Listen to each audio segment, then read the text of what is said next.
जय जय श्री राधे। सभी सनातन प्रेमियों के चरणों में कोटि कोटि वंदन, कोटि कोटि प्रणाम। प्रभु, एक जिज्ञासा आई है। एक हमारे यूट्यूबर के बहुत अच्छे मित्र हैं, उन्होंने बोला कि जो आप लोग कहते हैं अश्वत्थामा बलि व्यासो हनुमंत विभीषणा कृपा परशुरामस्य सप्तते चिरंजीवी, क्या ये सत्य में चिरंजीवी है, सत्य में आज है? अगर आपको किसी भी तरह से संशय है तो आप हनुमान जी की 43 दिन तक सेवा कीजिए। 44 दिन के बाद आपका मगर सार्थक जो भी आपका भाव होगा वो आपको प्रभु प्रकट हो जाएगा। और एक बात और देखिए, हनुमान जी और अश्वत्थामा में है दोनों, ये 7 लोग जो हैं चिरंजीवी हैं, मगर इनमें भी क्वालिटी है। हनुमान जी जब लंका में गए थे मित्रों, तो वहाँ पे उन्होंने सबका तो घर जला दिया, मगर कुंभकर्ण का घर नहीं जलाया। क्योंकि देखिए, यही होता है ज्ञान और विज्ञान। मगर वहीं अश्वत्थामा चिरंजीवी हैं, मगर अश्वत्थामा ने माँ द्रौपदी के 5 बच्चों की नृशंस हत्या कर दिया था। चिरंजीवी होने के बावजूद भी, इसीलिए आप देखिए कई ऐसे लोग हैं कि बहुत समाज में बहुत ही सम्मानित होते हैं, बहुत भी धन दौलत होता है, मगर अपने कर्म से वो ऐसे कुछ कार्य कर देते हैं कि समाज में उनके कहीं न कहीं दूषित, कहीं न कहीं उन्हें एक ब्लेम या आक्षेप लग जाता है। जिस तरह से मित्रों देखिए, हमारा जो सनातन धर्म का लाइब्रेरी थी नालंदा विश्वविद्यालय, उसको किस तरह से जलाया गया। आप देखिए, अगर उन्हें इतना डर नहीं होता जो जलाए थे, तो उसको वो लोग उठा ले जाते, क्योंकि उन्हें पता है कि अगर हमें ले जाएंगे तो कोई न कोई तो इसको पढ़ेगा, कोई न कोई तो इसका विवेचना करेगा ही, और इसमें जो सत्य बातें हैं वो हमारे कहीं न कहीं हमारे जो धर्म में है वो लोग इसको अपना लेंगे। इसीलिए देखिए, जो मुसलमान हैं उनमें उनको काफर बोलते हैं। ये हिंदू के लिए नहीं है। यही तो है मित्रों कि हमारे बहुत से ऐसे शब्द हैं, बहुत से ऐसी बातें हैं जो कि हम लोग नहीं समझ पाते हैं, ना हम समझना चाहते हैं, ना हमें कोई समझाने वाला है। मित्रों, काफर उससे बोलते हैं कि जो मुसलमान हो करके भी मुसलमान का कार्य नहीं कर रहे हैं। जैसे जो उनके अंदर नमाज पढ़ी जाती है, जो रोज़ा रहा जाता है, और जो उनका खान पान है। जैसे किसी भी धर्म में शराब नहीं पीना है, मगर बहुत से ऐसे बड़े बड़े मुसलमान हैं, बहुत से ऐसे लोग हैं मुसलमानों में जो आज भी मदिरा का सेवन करते हैं। तो इसलिए उनको काफर का बोला गया था। हमारे हिंदुओं के लिए नहीं बोला गया था। मगर आप देखिए, जैसे बिजली है और हमारा सनातन सत्य सनातन है।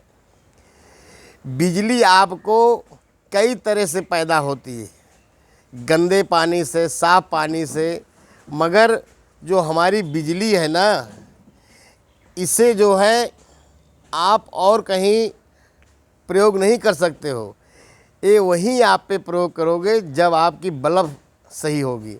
अगर आपकी बल्ब फ्यूज है और आप सोचो कि इसको हम लगाएं और जल जाए, तो नहीं जल सकती। उसी तरह से मित्रों, हमारा सत्य सनातन भी है। हमारे सनातन में ऐसे ऐसी ज्ञान की बातें जो हमारा सनातन है, कोई किसी का लिया हुआ उधार नहीं है।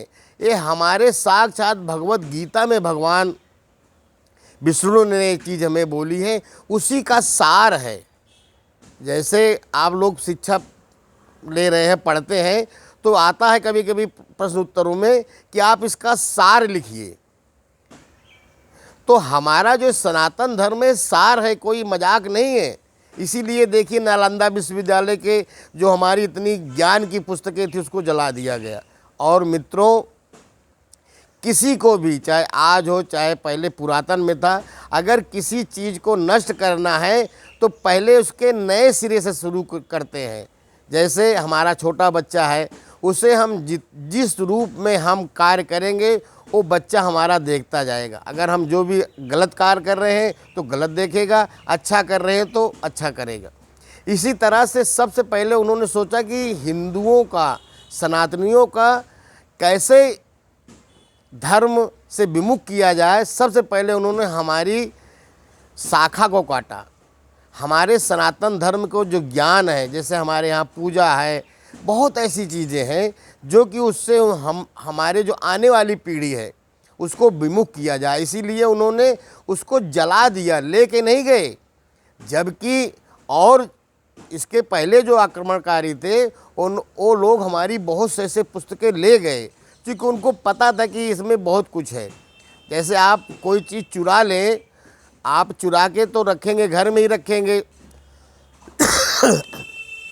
तो घर में कोई न कोई सदस्य उस चीज़ को देखेगा। तो इसलिए उनको ये डर था कि कहीं न कहीं ये ज्ञान की चीज़ें हैं, हमारे लोग पढ़ेंगे तो उनके अंदर ये बात आएगी।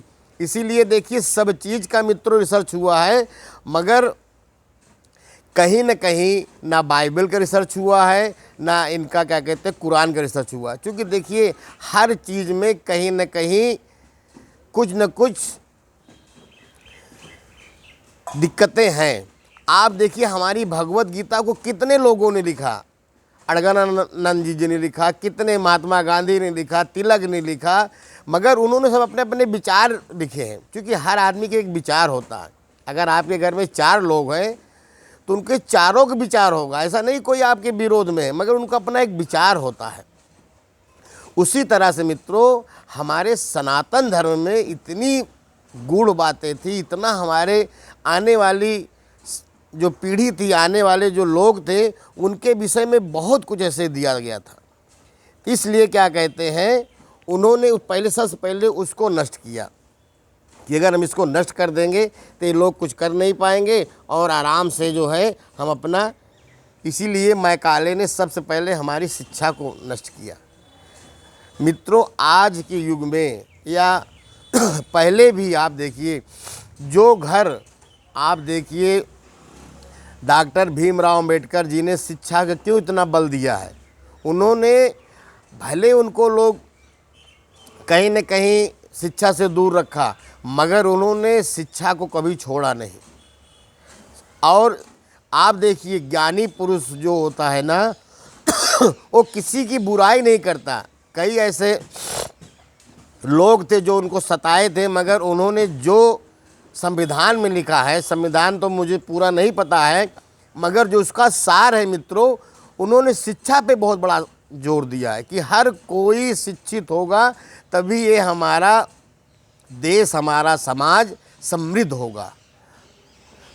और मैकाले ने इसको समझ गया था, इसलिए हमारी शिक्षा को इसमें विध्वंस करके महंगे महंगे स्कूल खोले। पहले मॉन्टेसरी खोला, फिर इंग्लिश का खोला कि कहीं न कहीं ये अपने धर्म से दूर हो जाए।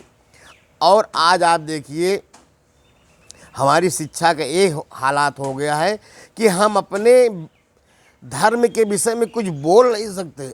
अगर अपने धर्म के विषय में कुछ बोलना शुरू करेंगे तो कहेंगे आप मनवादी हो।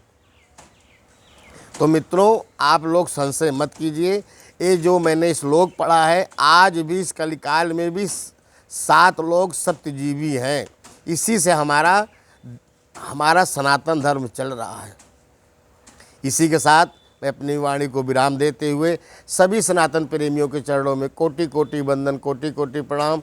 और मित्रों मेरा एक ही प्रिय भजन है, सुमिर पवन सुत पावन नामू, अपने बस करी राखे रामू। जय जय श्री राधे, जय जय श्री राधे। सभी सनातन प्रेमियों के चरणों में कोटि कोटि वंदन, कोटि कोटि प्रणाम।